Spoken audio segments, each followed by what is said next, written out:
माझं नाव इरफान शेख। जसं की सोलापूरमध्ये काँग्रेसचं वर्चस्व राहिलेलं आहे।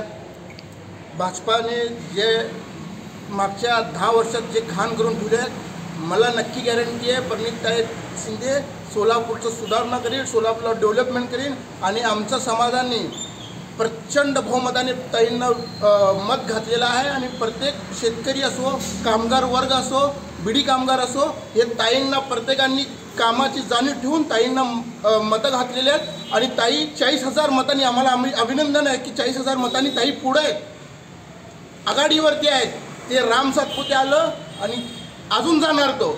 म्हणजे कसं आहे, हे शरद बनसोडे आला, पहिला शरद बनसोडे आला, काहीच काम केलं नाही, सोलापूर तोंड दाखवलं नाही, जय सिद्धेश्वर महाराजाला तोंड दाखवलं नाही।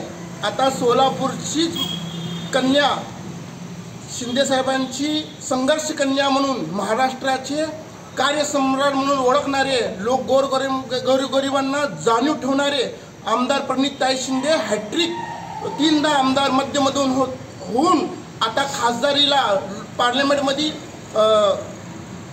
जाणार, ही आम्हाला सर्वांना खात्री आहे। आणि प्रणिताई शिंदे खासदार नक्कीच होणार, 100% सोलापूरची पहिली महिला खासदार म्हणून तो निवडून येणार, हे 100% गॅरंटी आहे। आणि कॅबिनेटमध्ये त्यांचं मंत्रिपद मिळाल्याशिवाय राहणार नाही। प्रणिताई शिंदे जिंदाबाद।